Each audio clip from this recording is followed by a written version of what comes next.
Hello, this is Matt on the Moon Lambo channel. Cryptocurrency markets plummeting today on news that the world's second largest cryptocurrency exchange is insolvent.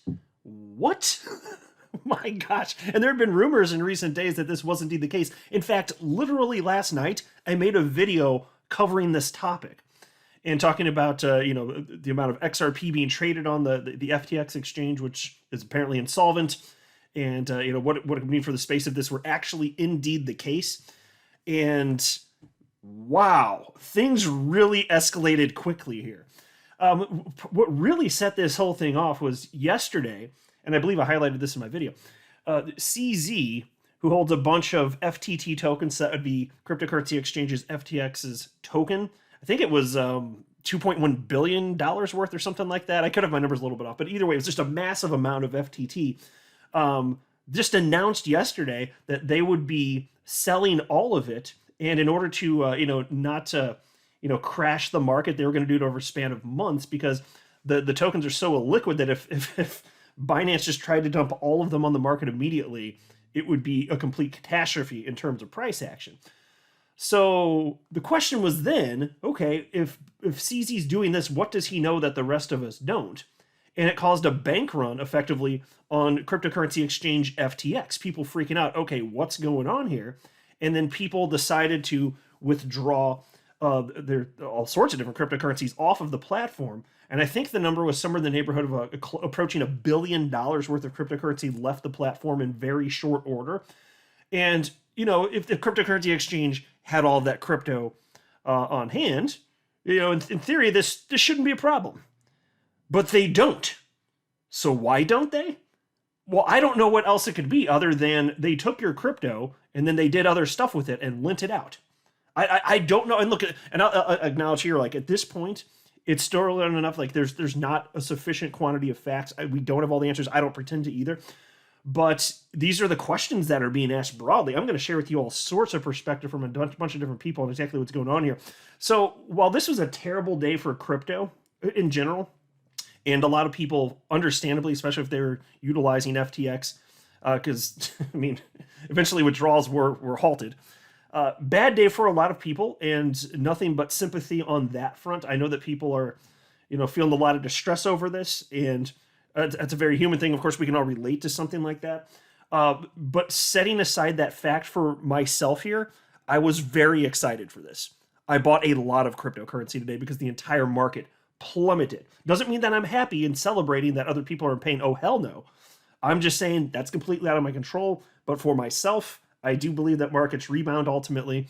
And so with this massive drop, I just bought a bunch of stuff, and I'll share with you specifics. But before sharing with you additional thoughts and details on what's going on here, I do want to be clear that I do not have a financial background of any kind. I am not offering financial advice, and you definitely should not buy or sell anything because of anything I say or write. I'm just an enthusiast who enjoys making YouTube videos about crypto-related topics, but just as a hobby and just for fun. So I put out this tweet at 10:35 a.m. today. That would be Central Standard Time. That's the time zone that I'm in. And there is a story from Cointelegraph. Binance CEO announces intent to acquire FTX to help cover the liquidity crunch. And having just made a video on this topic literally last night, I was like, whoa, so it really is real. And to be fair, like I don't pretend to know anything like in terms of, because I don't have any special information. I don't have any insider information. But when I made my video last night, I did say it's certainly possible FTX is insolvent, but I was like, well, if I had to guess, I'd guess probably not, because, well, there are a number of reasons, including the fact that FTX had been bailing out other entities, including Voyager, for example. And I think that hasn't yet closed. But anyway, the point is they were doing all sorts of stuff like that. World's second largest cryptocurrency exchange. And so I said something along the lines of it literally last night. I acknowledge that it could happen. I just don't think that's what's probable. But sometimes the improbable happens. And this is absolutely crazy. And so I simply wrote at 10:35 a.m., whoa. So I guess there really was a solvency issue. Crypto is insane. And interestingly enough, market started to pump upward upon this news breaking. And this was probably, when I tweeted that, it was probably like 20 or 25 minutes after the news broke, if memory serves. And markets started increasing. So I was like, well, okay, I guess people are thrilled that FTX is getting bailed out. And then I didn't look at anything crypto for like a couple, 12, I guess it was probably 2 hours or so, something like that. Well, I can show you the time in a second here because I got it on the thread here. But when I looked at crypto again, I pulled up live coin watch and I saw XRP was at like 37 cents at the time. And I was like, my first thought, like in like a split second, is no, this isn't right. 37 cents. I was like, is there some sort of price reporting glitch on live coin watch? And then I immediately looked at at Bitcoin's price, which was in the 17,000s. And I was like, oh no, there's not. What the hell just happened here? And then I quickly was like, wait a minute. Inside of like a couple seconds, I put the pieces together. I was like, okay, so this is now bad news because the prices started pumping. I mean, here you can see, here's a 24-hour price chart for XRP. And, XRP did the same thing as pretty much everything else. It started to pump up just a little bit, but not for long.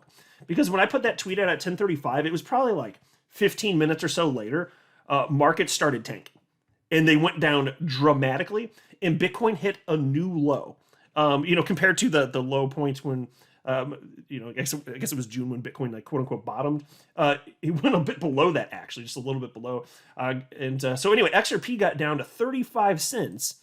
We got Bitcoin got down to, here, actually, I don't have it pulled up. Let me click on this. Bitcoin got down to like, what, $17,468. That's some wild stuff. But look at this Bitcoin price here. This is a 24-hour chart. You can see Bitcoin was cranking, and then like even after the news broke, it still went up a bit, but then shortly after that, it's just like, nope, we don't like this. And the reason being is there's concerns of a contagion here. But here's what I had to say, and I'll get into the specifics, but I thought I'd share this, what I was doing as a result of all of this, because I went into buy mode. And I will tell you, today is the second to most money I ever spent in a single day buying cryptocurrency. So I put down some for real cash. I'll tell you, if we ever get a bigger drop than this, like, I still have a crazy amount of cash on the sideline ready to deploy. This was big enough where I was like, okay, I'm enticed. But, I'm what I'm talking about, like, the reason I'm holding so much cash on the side is if we get a true black swan event where, like, Bitcoin's cratering down to like $15,000, $14,000, $13,000 and XRPs and who knows how low, the teens or 20-cent region, and everything's just completely scary and horrific. That's the type of thing that I've really got cash on the side for. So I did make some serious purchases today, but most of the cash that I have on the sideline, it's still sitting there, and we'll see what happens. Maybe it doesn't go lower, but I think there's a reasonable chance that we could see even more terrible price action, because this could be a contagion, as I'll get to in just a second. But here's what I wrote. So this would have been at what's the time? 1:33 p.m. So it says right after I realized that prices were just plummeting after they seemed to be going up. I wrote, crypto markets absolutely plummeting on the FTX insolvency news as markets fear it's a Luna-style contagion. XRP 37 cents, Bitcoin at $17,644. I don't know where we find a bottom, but I'll be buying on the way down as people are panic selling. Not financial advice. And so right there, I was legitimately excited, because I was like, I know that prices don't go down forever. Like the little human lemmings out there, they get fearful. They make important financial decisions based with their scary emotions. And I was like, well, I don't do that. So I was like, take my money, damn, just take my money. And so I went to Coinbase, and then I tweeted out separately, because this is what happened. I wrote, damn it, Coinbase is down. Of course they are. Why was I expecting anything else? Now, I was like, Coinback, you little baby back biatchas, like, you've been having this problem for all of eternity. Like, you had this problem in 2017. How is it that you haven't figured out that in times of great interest, your servers get overwhelmed? How have you not solved this? It's been 5 freaking years since the worst of it in 2017, and you're still having these issues. What in the ever-loving hell? At this point, it's not particularly excusable. And then I wrote, okay, Coinbase is back up. I just bought Filecoin at $4.55. Yesterday, I bought it at $5.73, so feeling great about this. And here, I'll pull it up. 24-hour high of $5.64, 24-hour low of $4.34. So I didn't quite buy the bottom, but I don't worry about that stuff anyway. I just noticed it was a lot cheaper and was like, hell yeah, take my money. And then I also wrote, just bought HBAR on Binance US at 5 cents. I know I said I was seriously done buying it, but caveat was, I'll buy if we get a big dip. This is a big enough dip. Yeah, so even though this isn't as low as I'd really love to see, like if HBAR ever got down to like 3 cents, I will unload an insane amount of cash. I don't know if that's ever going to happen, though. So just to see this, I was like, yup, I'm enticed. You did it. It's like, twist my arm, take my money. And then I wrote, just bought Algorand at 34 cents. Missed the 29-cent low, but that's okay. I know market is already moving back up, but maybe I'll get lucky and we'll dip lower. And so actually, I did get fairly close to the bottom from what we've seen today anyway. And again, I don't know for sure if stuff's ever going to get lower again or if this is the actual final bottom. I'm concerned that it's quite possible that things could get lower. And here's when the real concerns started. If you look at this article from the block, this is from 7:53 a.m. So this is this morning before the big news broke. And here's the headline: breaking, FTX appears to have stopped processing withdrawals, on-chain data shows. So already it's like, something's not going so well. And we've seen headlines like this. Like, I'm not going to read the story, but this is from July 8th of this year from Yahoo Finance. Crypto Contagion, mapping the fallout from Luna, Three Arrows Capital, Celsius, Voyager, and BlockFi. And so you understand, sometimes one thing happens, that's the catalyst for a bunch of other entities to fall down. That's the concern here. Because FTX is that big. And so here's how the news actually broke. I don't want to read it. There's an article on the screen here from Cointelegraph. I don't feel like reading. I just want to share with you what the key parties actually had to say. So here you have Sam Bankman-Fried, who goes by SBF for short. He's the founder and CEO of cryptocurrency exchange FTX. And here he is dropping some news here. And this was at, what time? 10:03 a.m. And markets, again, initially seemed to be responding positively, but that was short-lived. So anyway, he wrote, "Hey all, I have a few announcements to make. Things have come full circle, and FTX's first and last investors are the same. We have come to an agreement on a strategic transaction with Binance for FTX, pending due diligence, etc.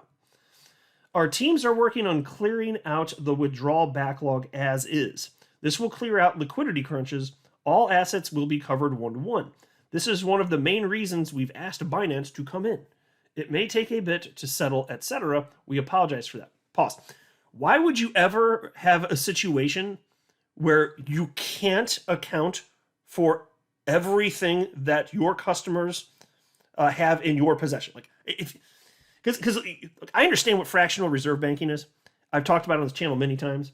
It's the fact that the banks can lend out money they literally don't have. And there are requirements. I can't remember what the percentage is. It's something really small. Like maybe they have to have like 10% of that on hand.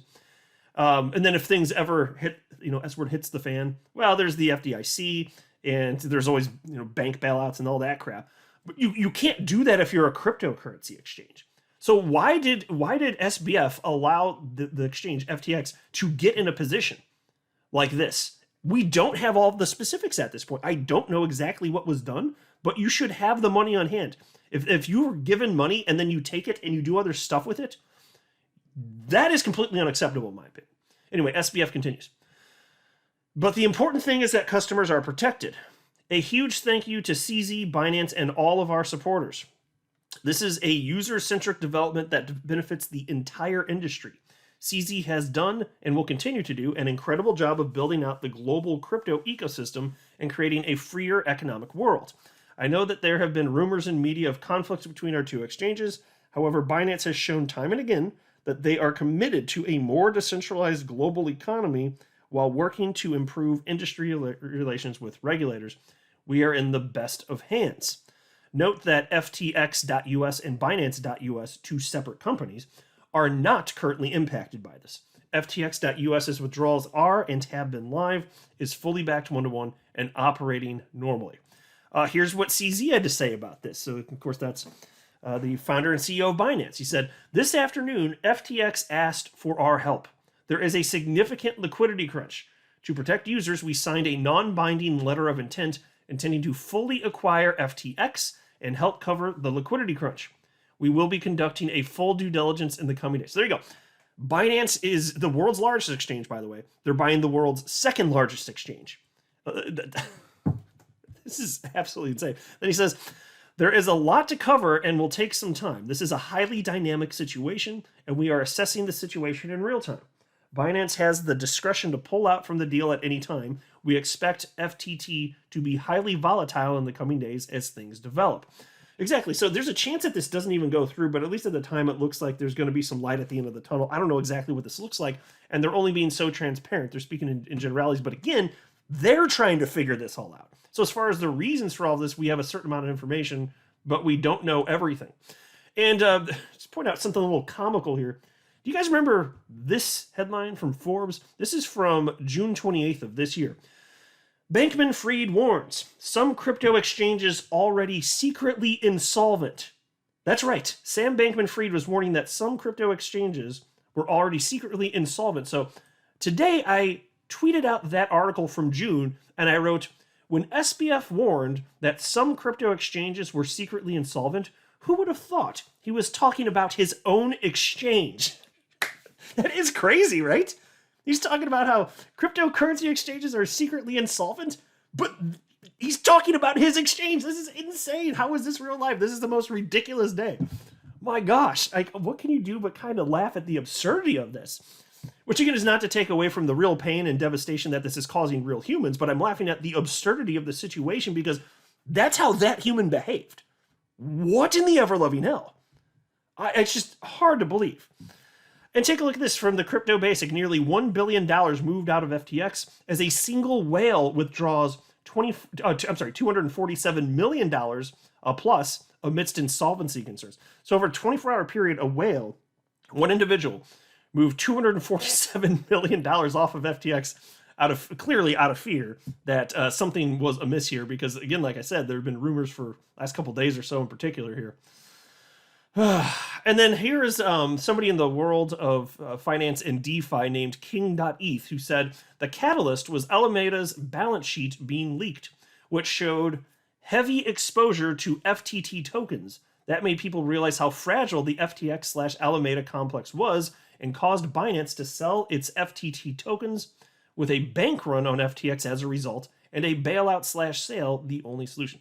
Yeah, exactly. But if you're an exchange and you're just making money on the buying and selling of crypto, if that's all you're doing, you should have complete liquidity if 100% of your customers wanted to get off the damn platform. They did something completely shady. That's my guess anyway. I don't know the specifics at this point. I'm sure more will be uncovered in the coming days and weeks and months. But wow. And then there's this from Ari Paul who wrote, I'm kind of confused about how an FTX bailout was necessary for liquidity when customer deposits can't be legally lent out. I'll be curious to learn from forthcoming details. I'd suggest one question for the industry at this point. If same happens with Binance, who backstops? And fair enough question. And from a legal perspective, if they can't legally do that, that's interesting. If they broke the law, not going to be a fun time for SBF if that's accurate. And by the way, I read somewhere that his net worth yesterday was over 14 billion, but as a result of this collapse, he's now worth less than 1 billion, which is still an insane amount of money. But my gosh, to lose over 95% of your net worth in one day is insane. Welcome to crypto, everybody, right? My gosh. But yeah, so to the point here again, why is it necessary, for additional liquidity? Well, I want to know the specifics too. I don't know what's the case if you're not lending out what isn't yours. I don't know what that is. Then there was also this from CZ in terms of the transparency aspect. I did appreciate that he wrote this and hopefully follows through. But CZ wrote, all crypto exchanges should do Merkle tree proof of reserves. Banks run on fractional reserves. Crypto exchanges should not. Binance will start to do proof of reserves soon. Full transparency. Yeah, that would be golden.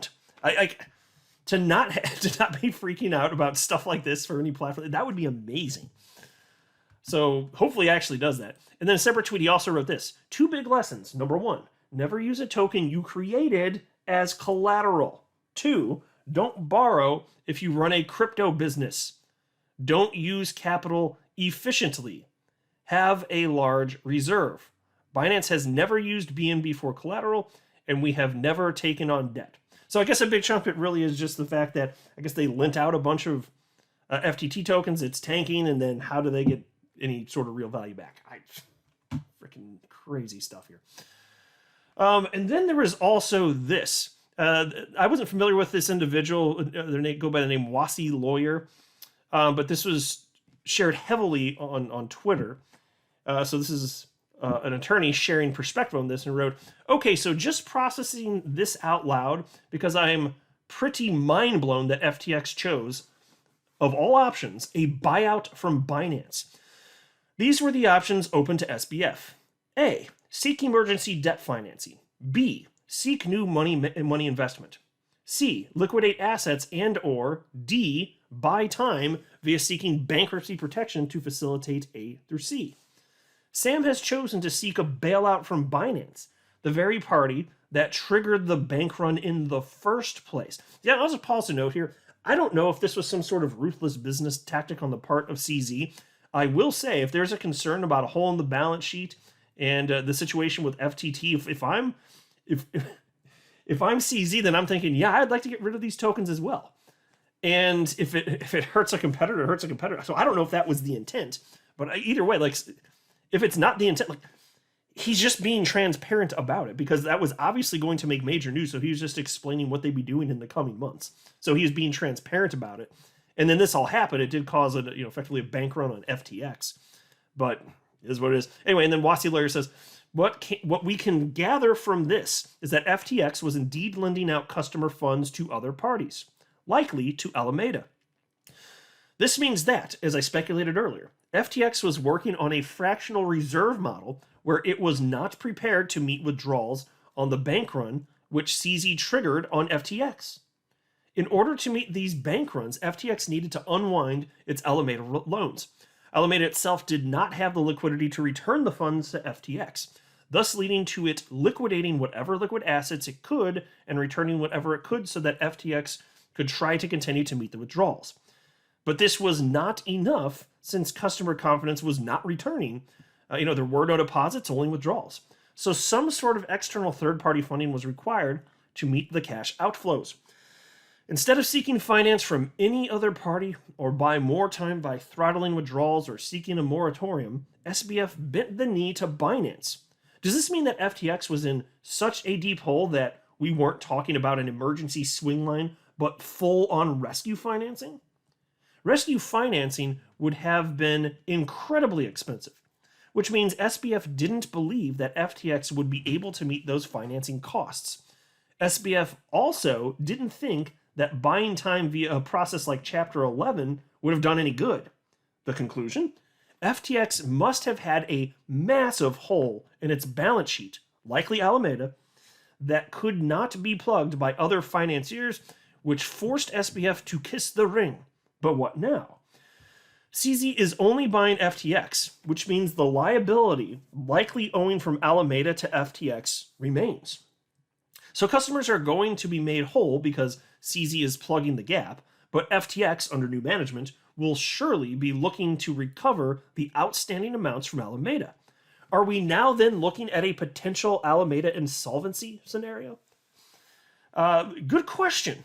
If that's why we're talking about the word contagion, as was used several months or so ago with all the Luna stuff and 3 Hours Capital, Celsius, all that. Could be the case that this is the beginning of another one of those types of situations. And in fact, there's this individual here, Adam Cochran, who thinks it's bigger than that. Take a look at this. If Binance closes the deal, we probably get a shorts covering pop on the announcement, like this morning, and then more pain as market makers continue to absorb Contagion. Trying to get numbers verified on Contagion, but hard to pin down. Certainly larger than 3 Arrows Capital, though. I read that and I was like, well, if that's true, we all effed.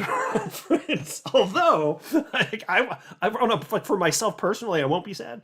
I will be happy. I'll be excited if this results in markets plummeting further. It doesn't mean I take joy in other people's pain, but if the circumstances are what they are, I'm going to do what I think is right for me. And for me, that will mean throwing a ton of money into crypto. I've still got a boatload of money sitting on the sidelines in my personal checking account, ready to disperse if the moment presents itself. But if it's bigger than 3AC, 3 Years Capital, my gosh, then things are about to get truly wild. But who knows? Maybe he's wrong, and this was the worst of it, and that was it, and then market will just be trending back up. I don't know. I don't pretend to know, but this is what's publicly available information-wise today. I'm not a financial advisor. You should not buy or sell anything because of anything I say or write. That would be a very, very, very bad idea. Until next time, to the Moon Lambo.